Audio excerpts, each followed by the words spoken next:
Toutes que des présentations. C'est quasiment gênant. Surtout qu'avant, j'étais très timide. Ceux qui ne me connaissaient pas, même avant de rencontrer Pasteur Clermont, parce que ça fait 41 ans que je suis croyant, que j'ai accepté le Seigneur. Je dis j'ai accepté le Seigneur. C'est plus le Seigneur qui m'a accepté parce qu'on ne l'accepte pas. Nous autres, il nous reçoit. Et on devient enfant de Dieu quand lui nous accueille parce qu'on a été élus avant la fondation du monde. Mais lorsqu'on répond à son appel, eh bien, on lui appartient. Puis, c'est ça, j'étais très timide.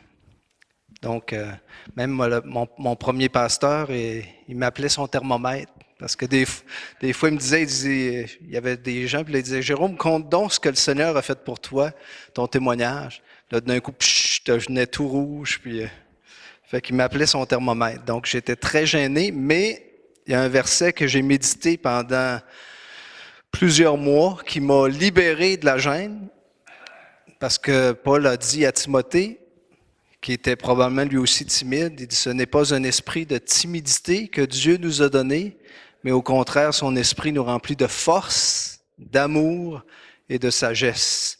Donc, la timidité, en fait, quand on a un grand Dieu qui habite en nous, on ne devrait pas en avoir. Ça devrait s'en aller parce que notre Dieu qui habite en nous, le Saint-Esprit qui est venu habiter en nous, nous donne la puissance, la force de partager, la force peut-être même d'être en public ou même que lorsqu'on est en présence de quelqu'un qu'on ne connaît pas, ben la gêne ne devrait pas être là.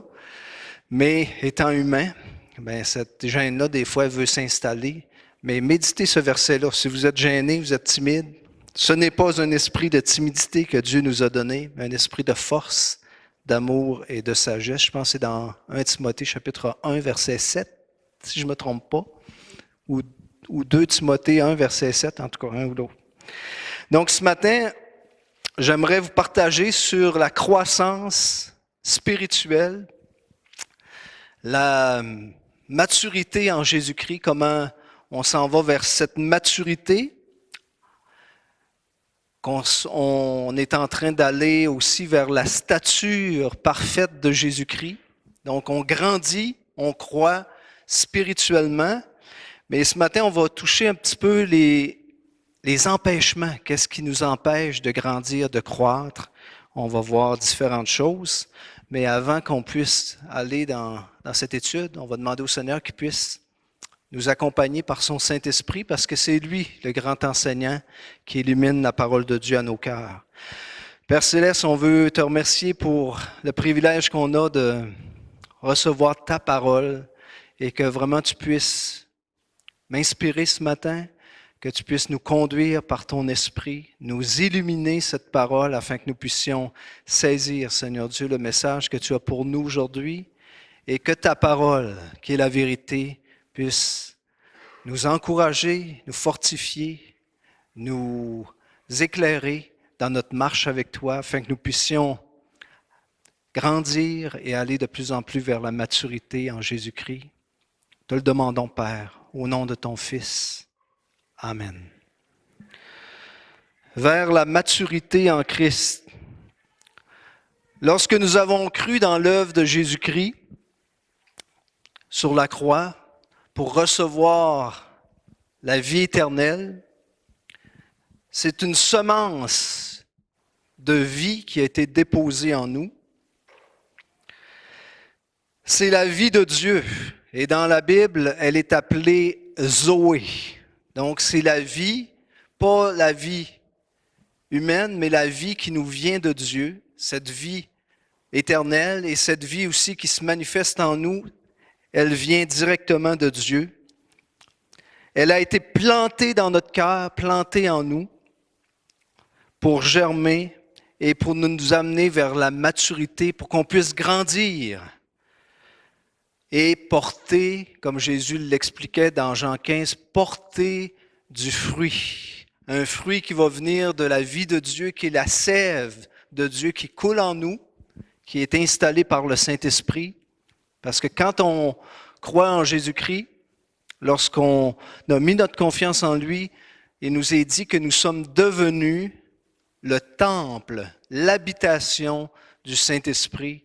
Il est venu habiter en nous. C'est incroyable, ça. Juste cette vérité de savoir que l'Esprit Saint est venu habiter en nous. Il habite dans chacun de ses enfants. Le Créateur du ciel et de la terre, le Sauveur, par l'Esprit Saint, est venu faire sa demeure en nous. Lisons 1 Pierre chapitre 1 verset 23 qui nous indique ce que nous venons de dire. 1 Pierre chapitre 1 verset 23.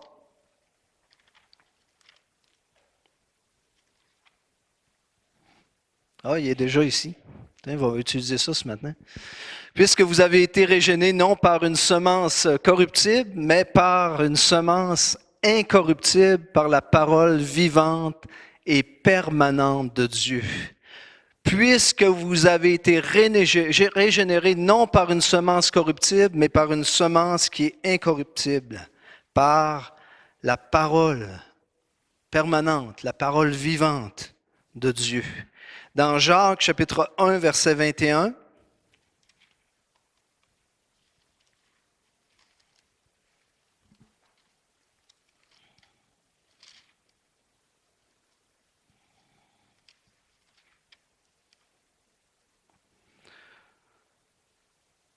c'est pourquoi, rejetant toute souillure et tout débordement de méchanceté, recevez avec douceur la parole qui a été plantée en vous et qui peut sauver vos vies, sauver vos âmes. Donc cette parole, elle a été plantée en nous, c'est une semence qui a été mise. Et chaque croyant a reçu cette semence de Dieu, cette vie de Dieu. Et cette petite semence-là, elle va grandir. Elle va grandir en nous pour nous amener à la maturité, à la stature parfaite de Jésus-Christ, à la maturité du Christ. Donc, on grandit dans cette spiritualité, ou on pourrait dire on grandit spirituellement. C'est pourquoi la parole de Dieu parle de deux types de naissance. Naissance physique, vous avez tous une mère, je l'espère. Même si vous êtes orphelin, vous avez eu une mère. Donc, on est tous nés dans ce monde d'une manière physique. Mais il y a une deuxième naissance que nous parle la parole de Dieu, la naissance spirituelle, la naissance par le Saint-Esprit. Cette semence qui a été déposée en nous, c'est comme une naissance. Nous sommes nés de nouveau. Donc, Jésus en a parlé à Nicodème, si un homme ne naît de nouveau, il ne peut voir le royaume de Dieu, il ne peut entrer dans le royaume de Dieu. Donc, on est né aussi spirituellement, donc né par l'Esprit, né de Dieu. Il y a plusieurs expressions dans la parole, donc c'est une naissance qui est physique d'abord, et ensuite, on a, nous les croyants, une naissance spirituelle. Comme nous portons une grande importance à la croissance physique, on lit toutes sortes de magazines quand on a des enfants, surtout pour savoir comment l'enfant doit grandir, qu'est-ce qu'il faut faire pour qu'il grandisse physiquement d'une bonne manière. Donc, on porte beaucoup d'importance à la croissance physique, mais nous devons accorder encore plus d'importance à notre croissance spirituelle. La croissance physique, c'est une chose, mais la croissance spirituelle, c'est pour le royaume, c'est encore beaucoup plus important. Quel est le désir et le but ultime de Dieu pour nous, ses enfants? C'est que nous grandissons dans notre vie spirituelle pour atteindre la maturité. Éphésiens chapitre 4, versets 11 à 15, il est dit, il a donné les uns comme apôtres, donc il a fait des dons à l'Église, des dons pour les croyants. Il a donné les uns comme apôtres, les autres comme prophètes, évangélistes et pasteurs docteurs ou pasteurs enseignants, pour une raison précise, pour le perfectionnement des saints, en vue de l'œuvre du ministère, qu'eux puissent accomplir une tâche ou un ministère pour le royaume. Donc, il a fait des dons pour le perfectionnement des saints, en vue de l'œuvre du ministère et de l'édification du corps de Christ. Et cela pour que nous soyons tous parvenus à l'état d'homme mature. Donc, Dieu, son désir, c'est que nous parvenons à la maturité. Et pour cela, il a fait des dons, pour qu'on puisse recevoir un enseignement, une éducation, il a mis des pasteurs pour nous enseigner, nous instruire, nous guider, pour que nous arrivions à la stature, à la maturité, à la stature parfaite de Jésus-Christ. Et ainsi, nous ne serons plus des enfants flottants et emportés à tout vent de doctrine. Et là, on a l'image ici, bien sûr, d'une barque qui ne serait pas ancrée et dont les vents contraires, les vents de doctrine ou des idées de ce monde qui emportent et nous amènent à la dérive. Mais nous, on ne sera pas emportés parce que nous allons être instruits et nous allons grandir dans la foi par ces dons. Donc, le but de Dieu pour le croyant, dans la parole, il nous est dit que nous nous grandissons jusqu'à la stature parfaite du Christ. Donc, le but ultime de Dieu, c'est que nous grandissons, que nous portions du fruit, que nous devenions matures. Mais, tout comme dans la croissance végétale et physique, il peut y avoir des nuisances. Y en a-tu qui font du jardinage? Marie-Jeanne en fait. On a eu beaucoup de tomates cette année. Il y en a d'autres qui en font. Doria surtout. Lui, il en fait. Donc, dans le domaine végétal, il peut y avoir des nuisances, des choses qui vont empêcher la croissance, qui vont ralentir cette croissance. Pour une plante, ça peut être un manque d'eau, ça peut être du fertilisant qui n'est pas assez de fertilisant, ça peut être un manque de soleil. Pour un enfant qui grandit, cela peut être une mauvaise alimentation. Ça, c'est dans le domaine physique, un manque d'exercice ou une mauvaise relation familiale. Et ainsi, il peut y en avoir aussi des nuisances qui ralentissent notre croissance comme enfant de Dieu. Donc, il va en avoir aussi dans notre domaine spirituel, des choses qui vont essayer de venir contre nous pour nous empêcher de grandir. Donc, il faut être alerte. Et on va regarder 3 choses en particulier aujourd'hui. Tout d'abord, lisons Hébreux chapitre 5, versets 11 à 14. La première nuisance va être la connaissance sans une conviction provoquée par l'expérience et l'exercice. Donc, la première nuisance dans notre croissance spirituelle va être la connaissance, de connaître quelque chose, mais sans avoir l'exercer puis l'expérimenter. Hébreux chapitre 5, versets 11 à 14. Nous avons beaucoup à dire là-dessus et des choses difficiles à expliquer parce que vous êtes devenus lents à comprendre. Vous, en effet, qui depuis longtemps devriez être des maîtres, vous avez encore besoin qu'on vous enseigne les premiers rudiments des oracles de Dieu. Vous en êtes venus à avoir besoin de lait et non d'une nourriture solide. Or, quiconque en est au lait n'a pas l'expérience de la parole de justice, car il est un enfant. Mais la nourriture solide est pour les hommes faits, pour ceux dont le jugement est exercé par l'usage à discerner ce qui est bien de ce qui est mal. Donc, la connaissance sans une conviction provoquée par l'expérience et l'exercice, comme pour un muscle, peut devenir une nuisance et un empêchement pour la croissance spirituelle. Et on va s'expliquer là-dessus. C'est une chose de connaître intellectuellement un domaine, et ça on le connaît dans le domaine physique, on le sait dans le domaine physique. Donc c'est une chose de connaître intellectuellement un domaine d'activité, et c'en est une autre de l'expérimenter. Je vous donne un exemple. Si vous n'avez jamais fait de gâteau en cuisine et que là, vous devez faire un gâteau,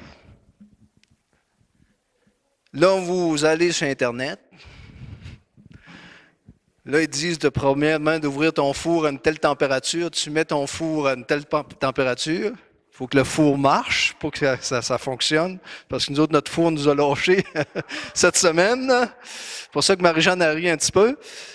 Mais là, tu veux faire un beau gâteau. Mais là, tu regardes, il y a des ingrédients. Tu mets tous les ingrédients. OK, il demande telle chose. Il demande de la levure. Il demande toutes sortes d'affaires. Et là, toi, tu commences à vouloir suivre ça, mais là, tu n'es pas habitué. Fait que là, tu fais ton gâteau, tu mélanges tout ça, et un coup, tout mélangé, passer au malaxeur, et ainsi de suite. Là, tu le mets dans un plat, puis tu le mets au four. Puis là, tu regardes ton gâteau à travers la fenêtre, si ta lumière aussi fonctionne, parce qu'on a dû acheter une petite lumière hier aussi, pour que le four, on puisse voir dans le four. Donc là, tu regardes si ton gâteau va bien lever. Et tout à coup, après 15-20 minutes, une demi-heure, là, tout d'un coup, tu t'aperçois que ton gâteau, c'est plus un gâteau, c'est une galette. Mais pourquoi ça en est ainsi? Parce que tu n'as pas l'expérience.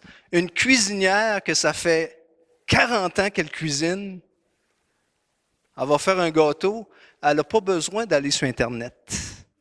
Parce qu'elle a l'expérience, elle a expérimenté jour après jour de faire la cuisine, de faire un gâteau. Elle sait comment faire un gâteau et elle va en faire de toutes les sortes, des gâteaux aux anges, des gâteaux d'autres sortes, en tout cas les anges dans nos campagnes, quelque chose de même. Elle va faire toutes sortes de gâteaux et elle n'aura pas de difficulté parce qu'elle a l'expérience.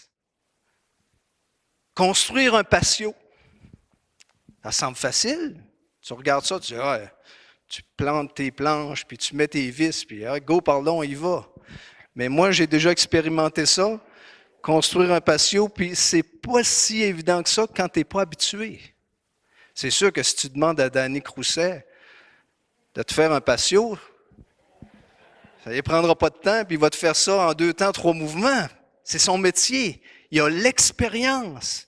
Mais moi, quand j'en ai fait un, ben tu sais, quand tu mets ta main entre la planche puis le madrier, puis là, tu visses, ben là, si tu as ta main entre les deux, ben là, ta main va, tu vas te pincer, ça va faire mal, puis ça va faire un gros bleu. Puis en plus, lui qui travaillait avec moi, il s'appelait Denis. On l'appelait tout le temps Denis. Puis là, moi, j'étais en train de visser, puis là, je vissais. Puis là, je disais, dévisse, parce que j'avais la main coincée, mais lui, il comprenait, Denis. Fait que ça allait pas bien, mon affaire. Fait que j'avais pas une bonne expérience pour les patios. Donc, ce que je veux dire par là, c'est que si tu n'as pas l'expérience de la parole, c'est si tu n'expérimentes pas la parole de Dieu, tu vas demeurer un enfant. C'est beau de connaître, mais il faut expérimenter, c'est-à-dire la mettre en pratique, cette parole. La mettre, on pourrait dire l'éprouver dans notre vie, la parole de Dieu, parce que la parole de Dieu, elle est efficace. Elle va agir en nous pour notre croissance. Et plus on va mettre notre confiance dans cette parole, plus on va l'expérimenter, plus nous allons devenir des enfants de Dieu solides, matures, qui se tiennent debout et qui sont vraiment des hommes et des femmes qui marchent avec Dieu d'une manière digne de la vocation qui nous a été adressée.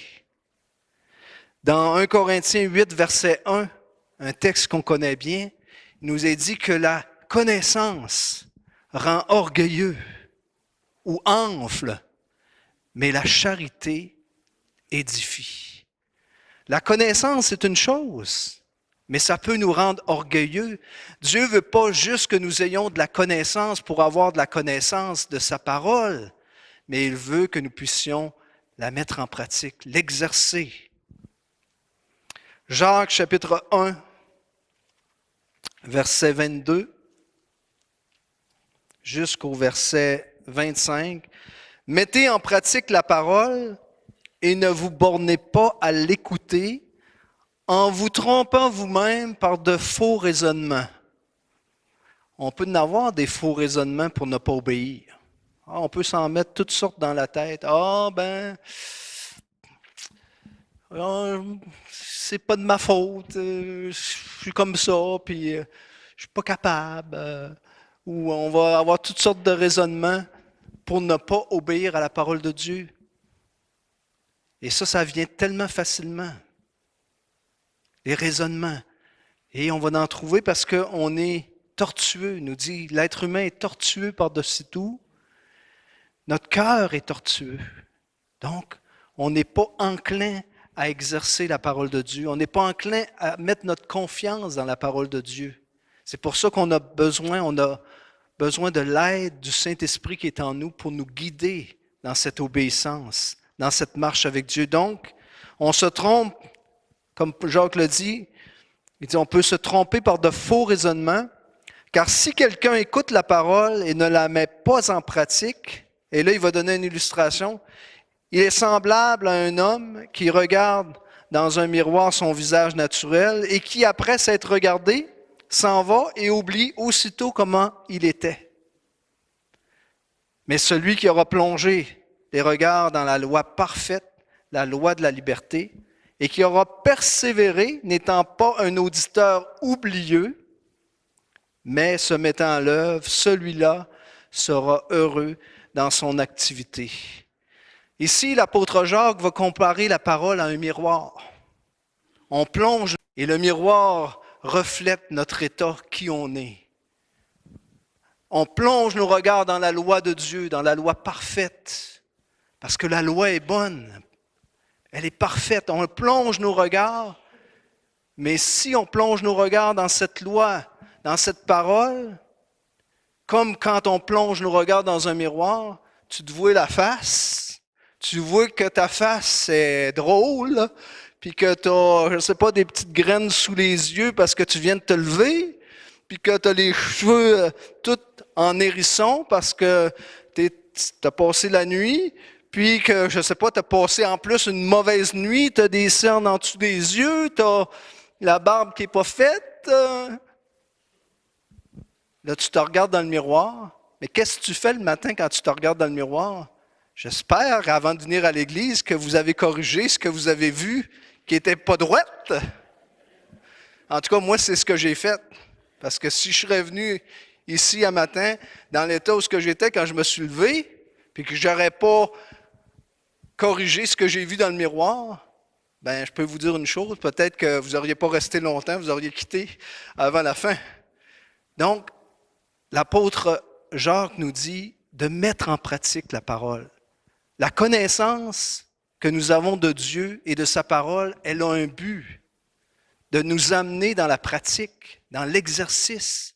Plus on s'exerce à lire la parole et à y faire confiance, plus on va connaître Dieu et plus on va devenir semblable à l'image de Jésus-Christ. Parce que nous apprenons à connaître notre Père et plus nous connaissons notre Père, plus nous exerçons cette parole dans nos vies, nous la mettons en pratique. Il était aussi important de saisir que la croissance demande du temps. On n'est pas rendu à la stature de Christ. On n'est pas rendu où ce que Dieu veut qu'on soit. On est en marche vers. On tend vers cela. Mais la croissance, c'est quelque chose qui ne se fait pas instantanément. Je ne sais pas s'il y en a qui ont déjà planté une graine de pommier ou de quelconque autre arbre. Ça prend du temps. Tu ne plantes pas la graine et dire hey, demain, je vais aller manger des pommes, ça va être super bon. J'ai planté ma graine hier, puis les pommes vont être là demain matin. Merveilleux, merveilleux. Tu te lèves le matin. Hein? Il n'y a rien. Parce que la tige n'est même pas encore sortie. Non, ça va prendre des années avant de voir le premier fruit d'un pommier ou de quelconque autre arbre ou des framboises ou des fraises. Donc, tu plantes une graine, mais cette graine-là va croître. Mais la croissance, ce n'est pas instantané, ça peut prendre du temps. C'est la même chose pour nous, les croyants. On appartient au Seigneur, on est ses enfants, mais la croissance va se produire lentement, mais sûrement. On ne peut pas devenir exercer de la parole en une journée. On ne peut pas devenir mature en une journée. C'est un processus de toute une vie, de toute notre vie avec Dieu dans notre vie chrétienne. Souvenez l'exemple de Pierre. Le Seigneur lui avait dit, « Simon, Simon, Satan vous a réclamé pour vous cribler comme le blé ou comme le froment. » C'est la même chose. « Mais j'ai prié pour toi afin que ta foi ne défaille point. Et toi, quand tu seras revenu ou repenti, converti, affermis tes frères. » Le blé doit être passé au crible. Et là, Jésus utilise cette comparaison-là du crible. Le crible était pour que le blé soit débarrassé de toute impureté. La tige, entre autres, la paille. Donc, il prenait le crible et au vent, il soulevait les blés continuellement. Et là, le vent passait, ramassait la paille, ramassait les impuretés. Et le blé qui était un petit peu plus lourd restait dans le crible. Et c'est ainsi qu'il purifiait. Donc, Jésus disait à Pierre, « Satan, vous savez, Dieu donne la permission à Satan de nous éprouver. Il permet des choses dans nos vies. Le diable n'est pas tout puissant, mais il a une certaine activité dans ce monde. Il est le prince de ce monde de ténèbres. Il est l'esprit méchant qui agit dans les fils de la rébellion. Il est celui qui veut empêcher les gens de croire en Jésus-Christ, en l'Évangile. Donc, il est là et Dieu permet qu'il nous éprouve, permet la tentation. Mais c'est pour notre bien, c'est afin qu'on puisse devenir de plus en plus mature, que l'épreuve va produire quelque chose.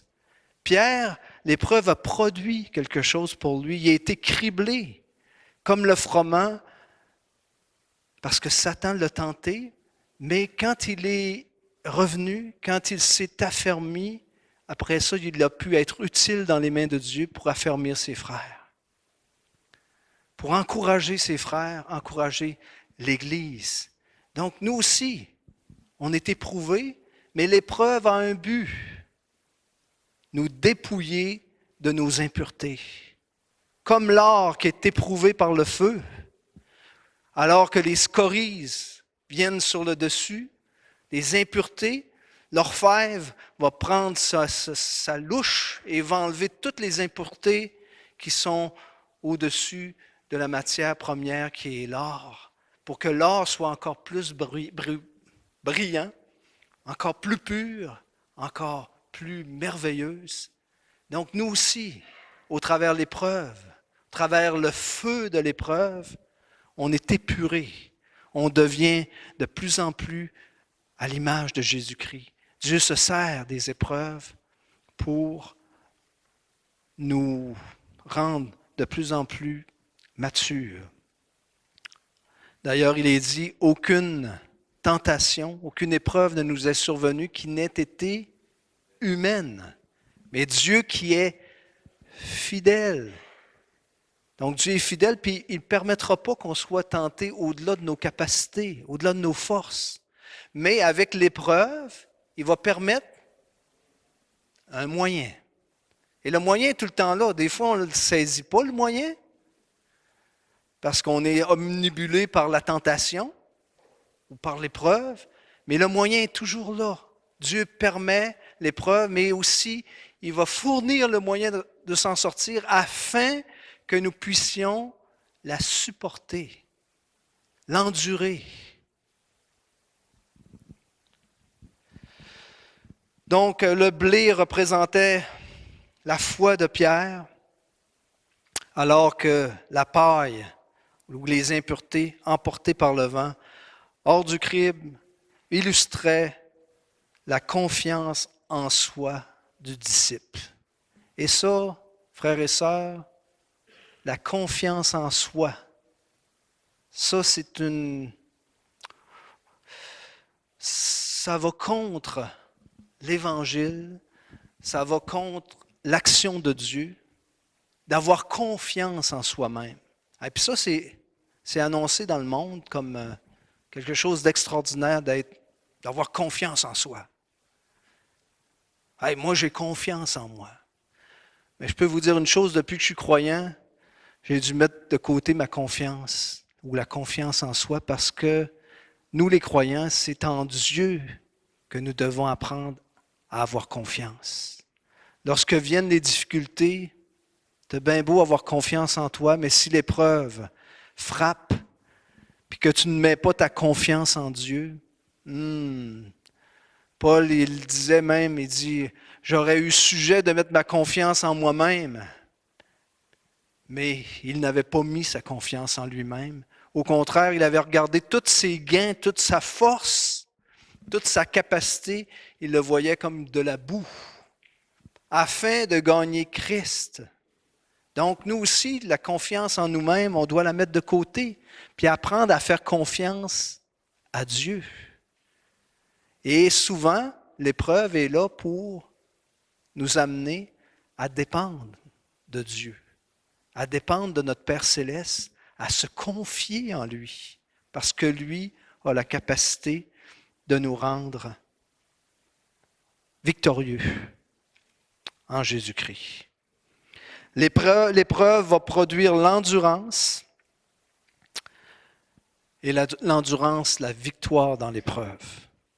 Et cette victoire, l'espérance, on voit ça dans Romains chapitre 5, versets 3 et 4.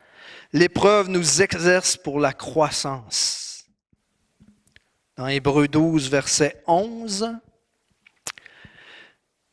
Hébreux 12, verset 11, il est vrai que tout châtiment semble d'abord un sujet de tristesse et non de joie, mais il produit plus tard, pour ceux qui ont été ainsi exercés, un fruit paisible de justice.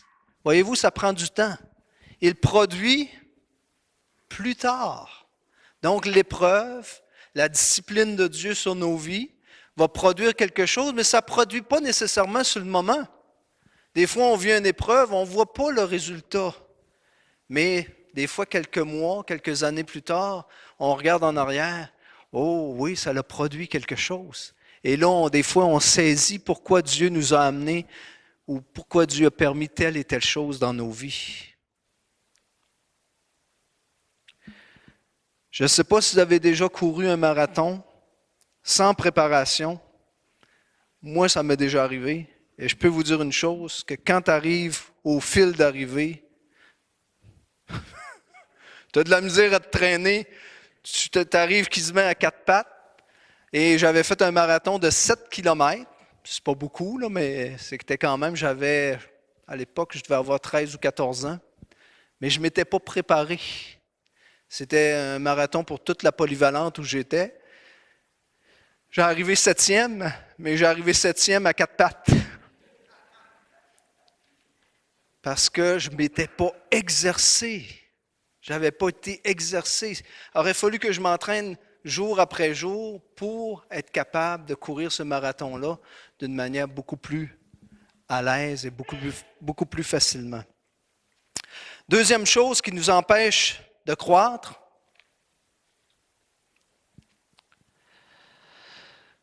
une relation déficiente avec Dieu. Nous devons apprendre, en tant que croyants, à développer une bonne relation avec Dieu. L'importance de garder une bonne communion avec notre Père céleste, c'est quelque chose qu'on doit apprendre continuellement, jour après jour. D'être en communion avec lui, d'être en relation avec lui. Søren Kierkegaard a dit « Devant Dieu, l'homme a toujours tort. Quand on se présente devant Dieu, c'est pour être instruit et non pas pour montrer nos exploits à Dieu. Il nous connaît parfaitement. On se présente devant Dieu parce qu'il est le Créateur, il est notre Père. Et lui, ce qu'il dit, c'est la vérité totale et entière. Et si nous sommes à son écoute, nous allons apprendre. Donc, c'est pour ça qu'il faut toujours garder une bonne relation avec notre Père céleste. Dans Jacques 4, versets 1 à 8,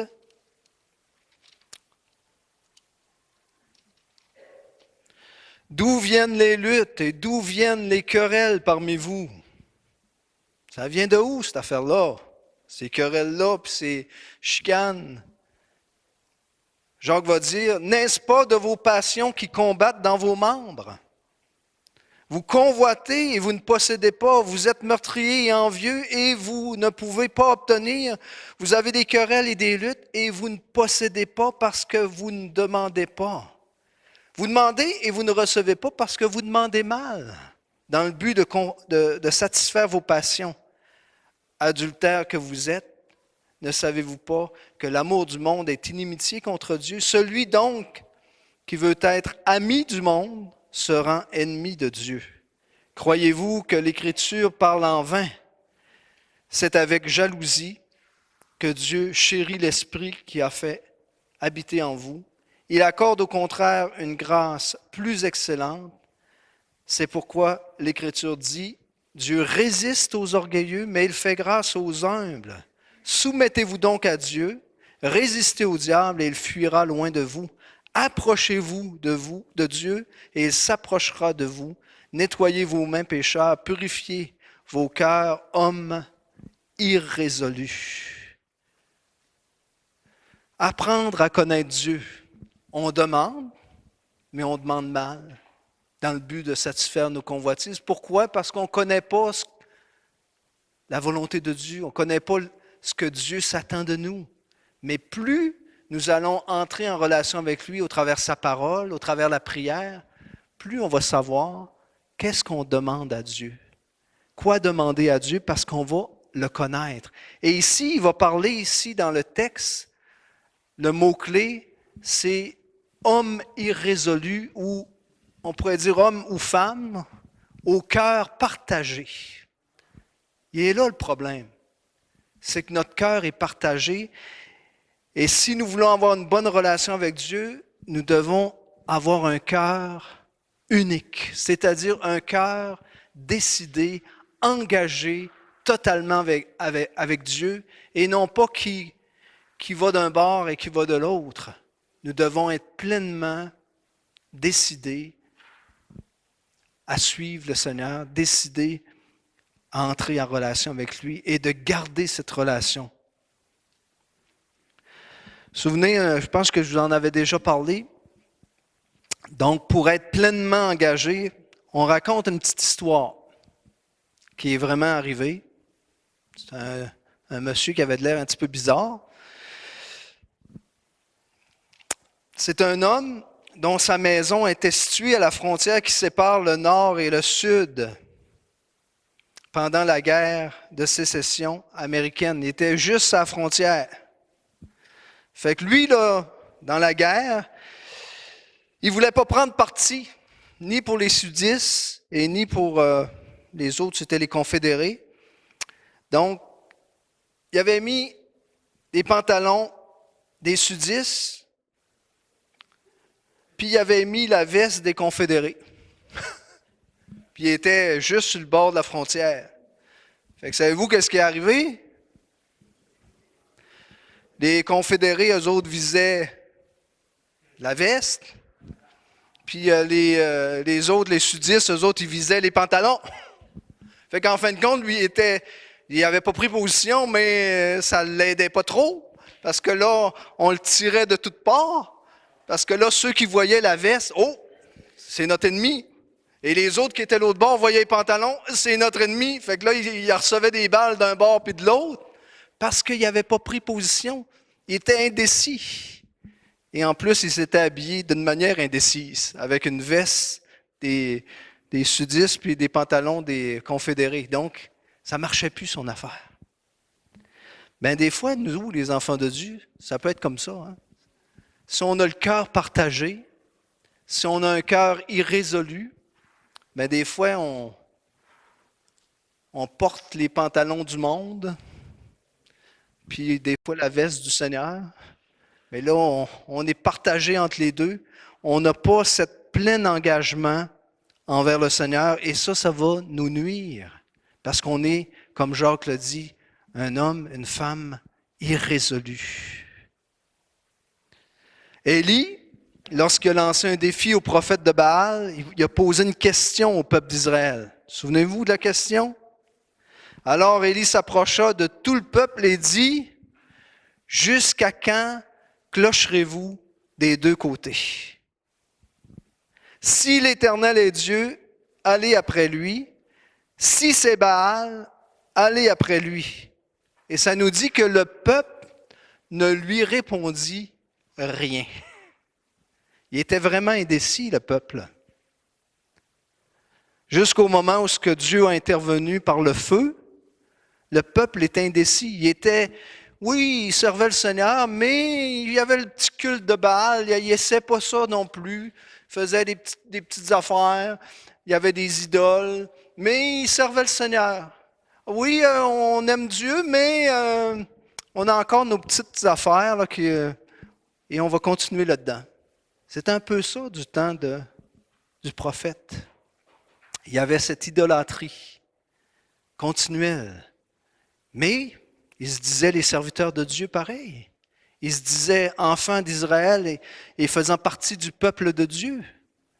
Mais ils n'étaient pas décidés à suivre et appartenir au Seigneur.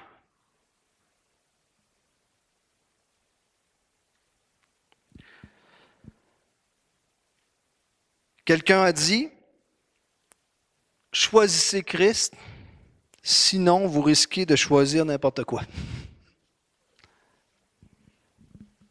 Troisièmement, et je termine avec cela, le troisième obstacle à la croissance, une mauvaise alimentation. 1 Corinthiens chapitre 3, versets 1 et 2.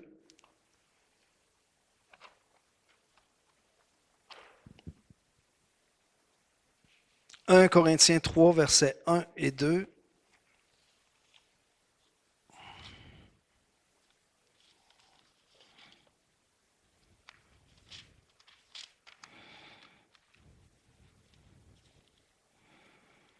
Tout le monde l'a trouvé sauf moi. Pour moi, frères, ce n'est pas comme à des hommes spirituels que j'ai pu vous parler, mais comme à des hommes charnels, comme à des enfants en Christ. Je vous ai donné du lait et non de la nourriture solide, car vous ne pouviez pas la supporter.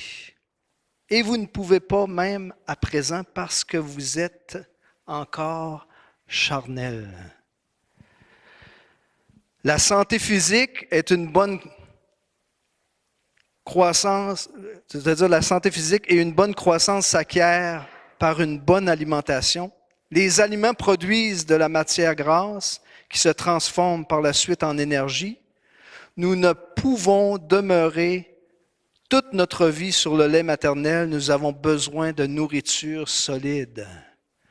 Le bébé, c'est normal qu'il prenne du lait maternel. Mais l'enfant, quand il grandit, à un moment donné, il va prendre la nourriture solide. Il va commencer par manger des légumes, des fruits, ensuite de la viande. Donc, il va commencer à manger de la nourriture solide pour que sa croissance s'établisse, pour qu'il grandisse correctement. Dans Hébreux chapitre 5, verset 12,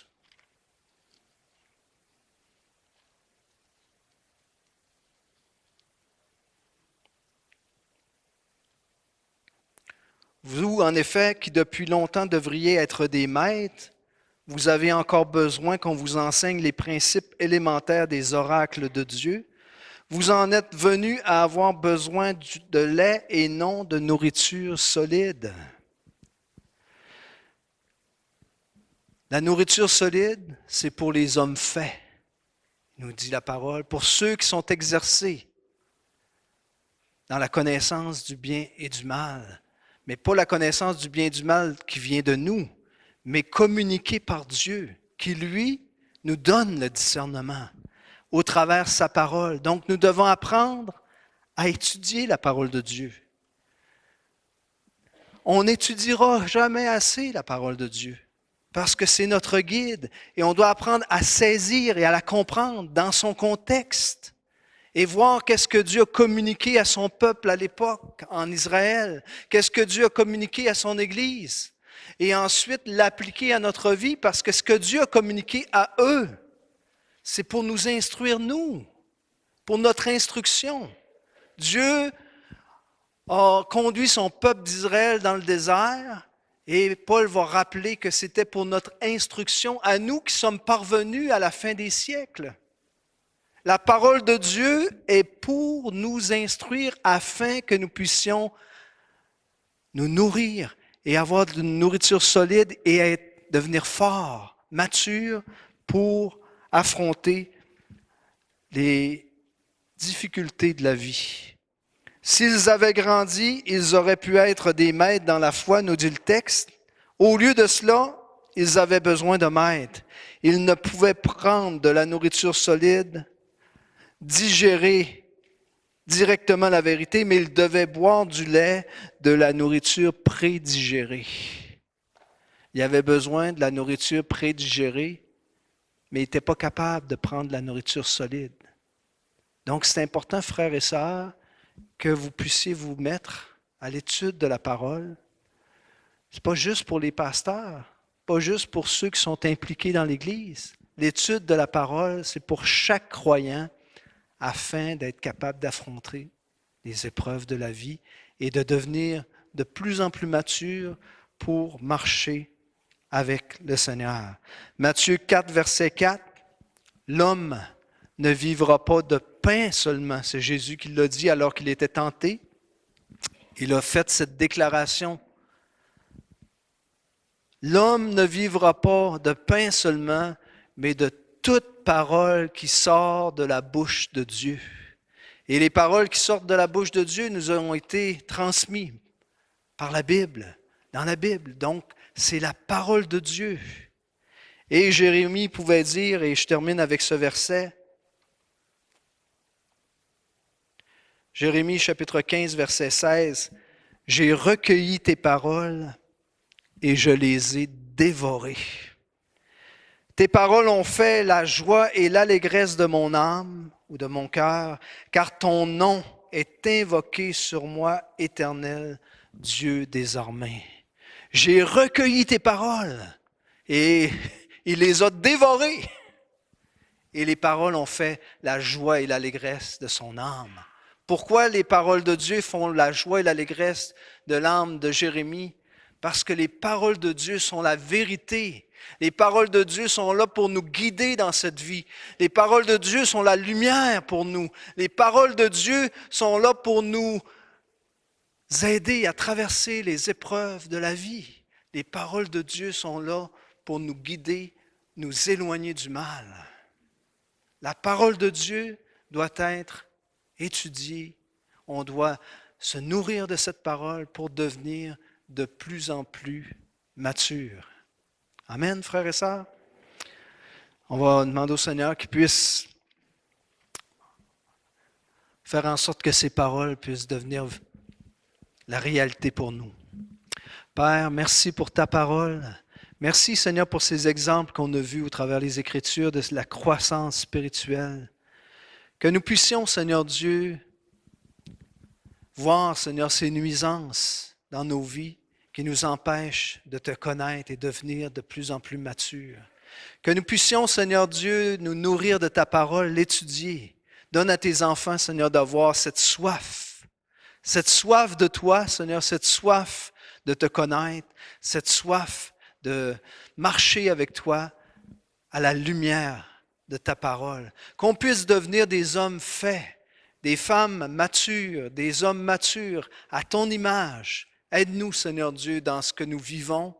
Aide-nous, Seigneur, à nous confier en toi et non pas à avoir cette foi en nous-mêmes. Tu es notre Sauveur, tu es notre Seigneur. Tu es celui qui peut nous guider dans cette vie. Je te demande vraiment de guider tes enfants et que ta parole que nous avons entendue ce matin puisse nous éclairer, nous fortifier et devenir réalité dans nos vies. On te le demande, Père, dans le nom de Jésus. Amen. Merci pour votre patience. Que Dieu vous bénisse abondamment.